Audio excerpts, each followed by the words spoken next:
Welcome to Calculus. Hi, I am Raman Chaube and we are going to begin with sigma notation. Think, what is the use of sigma notation in mathematics? Is it only abbreviation to represent a numbers, a series of the numbers, or there is a specific use which we never considered for the sigma notation? Here in some consecutive videos I am going to explain the properties of sigma notation from beginning to end, how it works, how the number can be represented, how it is used to describe the properties of number and find some properties of the numbers also, how it plays a very important role to find the integration of some functions. So let us begin with the video first, in which we are going to discuss about the sigma notation and telescoping sum. Consider the sum. This is 1 by 1, 1 by 4, 1 by 9, 1 by 16, 1 by 25, 1 by 36. Is there a definite pattern? Of course. These terms in the sums are reciprocal of the square from 1 square to 6 square. Here is more convenient way to write the sum. J is equals to 1 to 6, 1 by j square. Here one thing we can consider, the bottom which we are writing, the variable, this is only the dummy variable which represent the position of the term. Means we are just plugging the value of j in this and we are getting the sum. So j is equals to 1, it will be 1 by 1 square, j is equals to 2, so it's going to become 1 by 2 square, 1 by 3 square, 1 by 4 square, 1 by 5 square, 1 by 6 square. So there is two things which we are supposed to be considered from where we start. So this is called a starting point, and where we are supposed to end, so this is called as a end point. So from where we are going to start, it's represented by a dummy variable, and from where we can be end, that is also going to be given. Now how we can write in more elaborated way? We may write this in the form of 1 by 1 square plus 1 by 2 square plus 1 by 3 square plus 1 by 4 square plus 1 by 5 square plus 1 by 6 square. It's work like a computer of input and output. This is input, this is output, and the verification end when j is till j is equals to 6, verification end when j is moving out of 6, means greater than 6. Now how to read this? To read it loud, we say the sum from j1 to 6 of 1 by j square. We are always speaking like that, or in general form we are saying sum 1 by j square, j is equals to 1 to 6. The Greek letter sigma is the notation that after every term we are going to put the plus sign. After every term we are putting the plus sign. Again, an important thing is what? This is not related with any value. If we are writing in this form, it doesn't belong to any value. It is only the way of representation. The another representation. how I can represent the value j is equals to 1 to 1000 1 by j square. Earlier there were only limited number from 1 to 6, so we can represent 1 by 1 square, 1 by 2 square. How I can represent this like 1,000 of numbers? So since I cannot represent all the 1,000 of numbers, so in place of 1,000 of numbers, we are representing only few terms from beginning and few terms of last. Rest between we are using the elliptical sign. So how we can represent 1 square for 1 when j is equals to 2, because we are going to plug in 2 for the next step. So 1 by 2 square plus 1 by 3 square, and then elliptical dot dot dot. It means the series is going to continue on the same pattern, 1 square, 2 square, 3 square, and so on. And at the last we are going to represent like 998 square plus 1 by 999 square plus 1 by 1000 square. Since we have given from 1 to 1000, and this is j, the dummy variable j is representing all the natural number from 1 to 1000. So we are going to write 1, 2, 3, 4 and so on, 1000 square. Now the second important property which we are going to discuss here, can we start from somewhere else? Can we start from 0? Can we start from some negative number? Can we start from like a 5 or 6?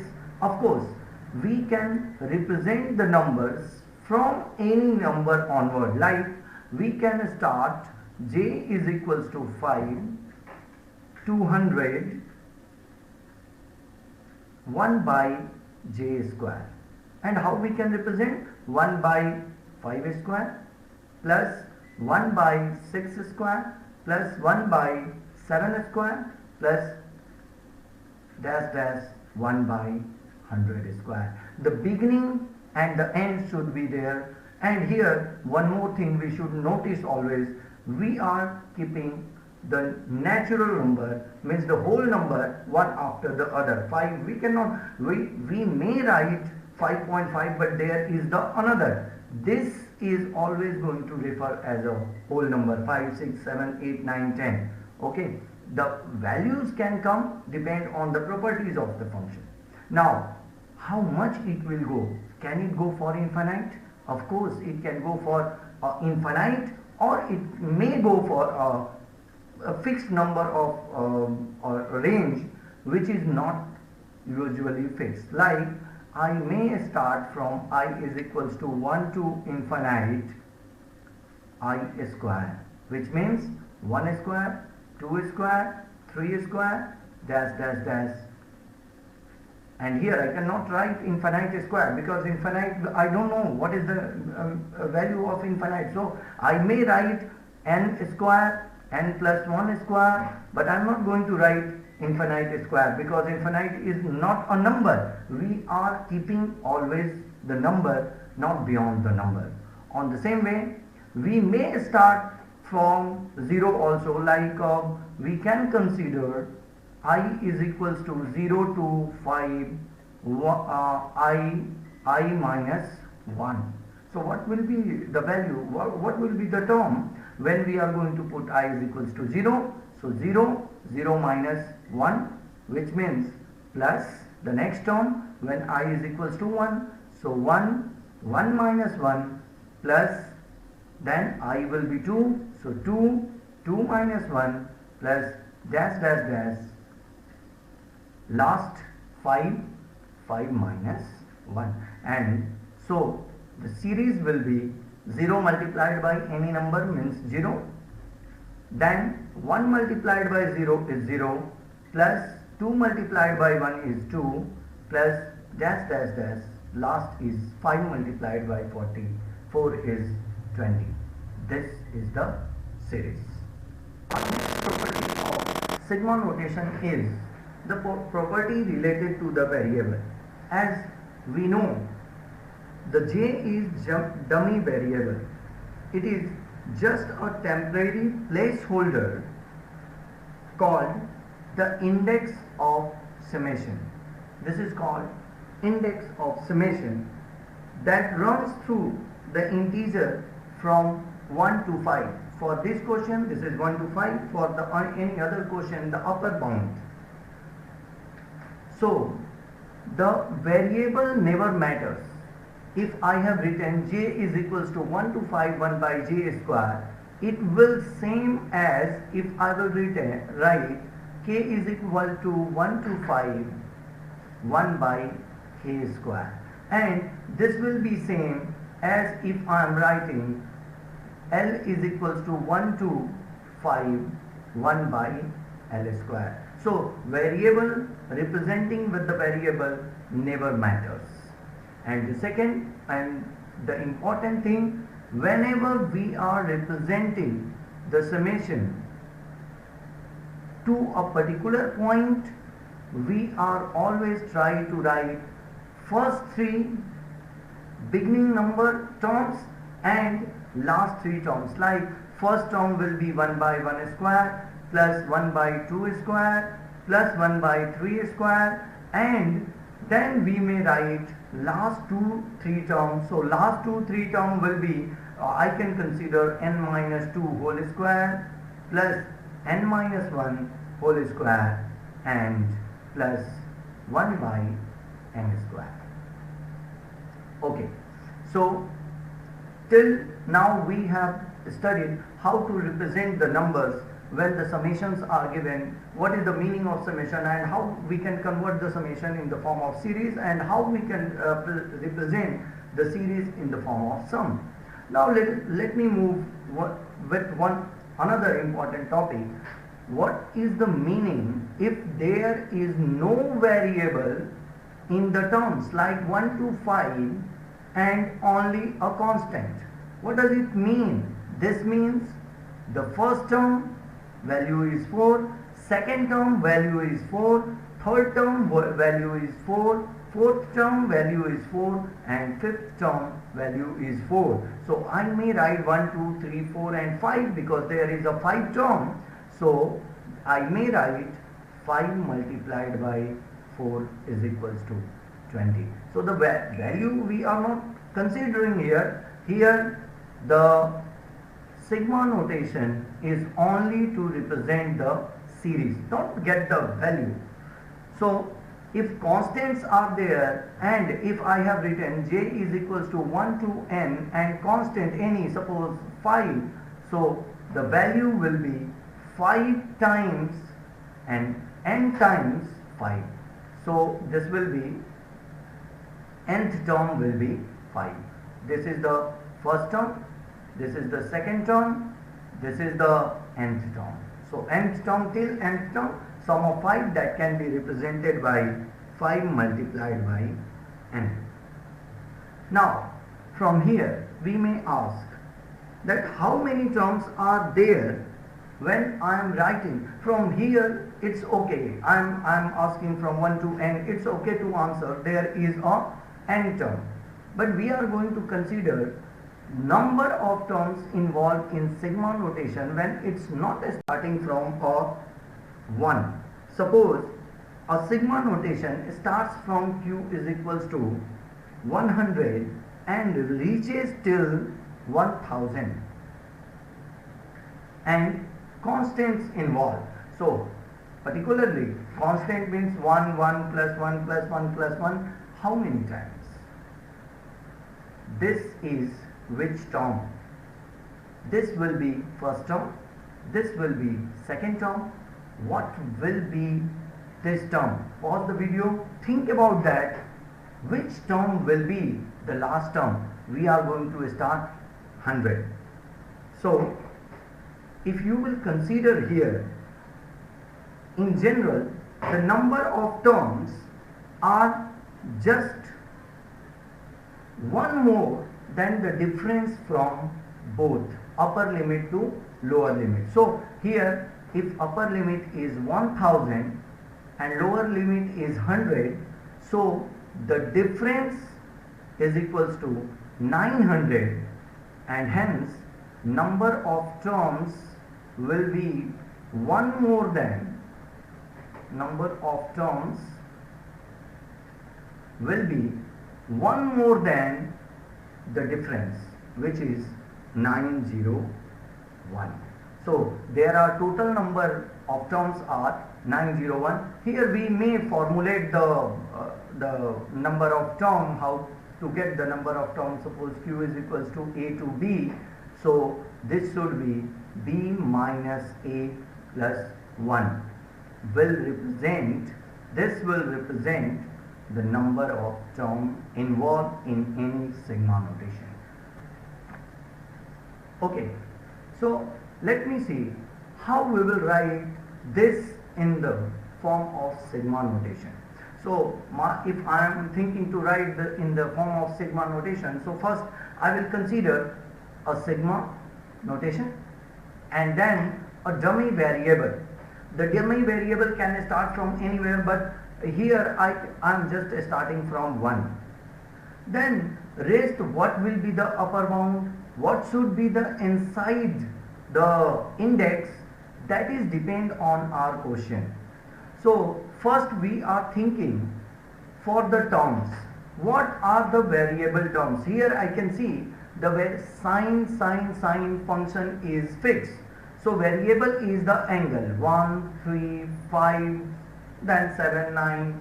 These all are the consecutive odd number. So when I am considering how I can write the consecutive odd number, so 100% I may write the consecutive odd number from like 2j minus 1. Here I cannot write 2j plus 1 because I am going to start j is equals to 1. If I will consider j is equals to 0, so I may start from 2j plus 1 to represent the odd number, consecutive odd number. Here we need to think what we are taking. I have chosen j is equals to 1, so the first term will be 2 multiplied by 1 minus 1 is equals to 1. If I have considered, if I would consider j is equals to 0, it would be 2 multiplied by 0 plus 1 is equals to 1. So both the cases I am getting 1, but starting point will be changed, and so that the variable will also change. Now sign will be as it is because the fixed sign function, there is no changes. Now the important point is upper bound. What will be the upper bound for the values? So as we know, the upper bound of this series is 3001. So I can consider the value of the upper bound I wanted to know. So I need not to do too much. I have to do only a small bit of calculation, that is 2j minus 1 is equals to 3001.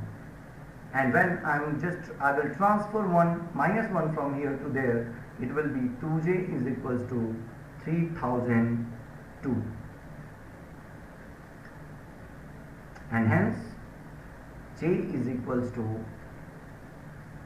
1501. So I got the maximum bound. This will be 15,001. So I have written 1501. Now let us verify whether I am going to get the value or not. So here if I will verify for the last term is 1501, so I am keeping here sine 2 multiplied by 1501 minus 1, and this will be sine 3002 minus 1, which will be sine 3001. So we have done accurately. How to solve this way? When I am starting from 0, how I can solve? Since sine is moving from first to last without any change, so sine will be as it is. Now here I may consider 2j plus 1 is equals to 3001, 2j is equals to 3000, and j is equals to 1500.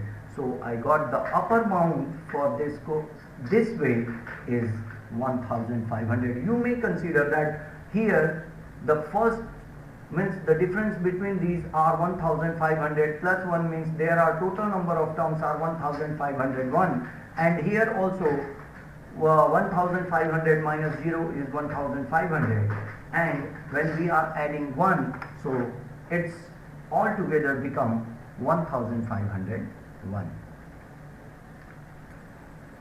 Okay, so thank you very much. You have studied whatever in this first lecture video. You just have to practice over it, because if you will practice it, you will find out your problems, and if you are getting your problems 100%, you are going to get the solution of it. So just try to solve more and more problems. Try to convert the series in the form of abbreviation and abbreviation in the form of series. Try to convert it more numbers, like I have considered sine with the odd angle. You may start from the cosine, or you may start from the only the numbers like sum of even number, odd numbers, or any other type of number like Fibonacci's number also you may try. Thank you very much.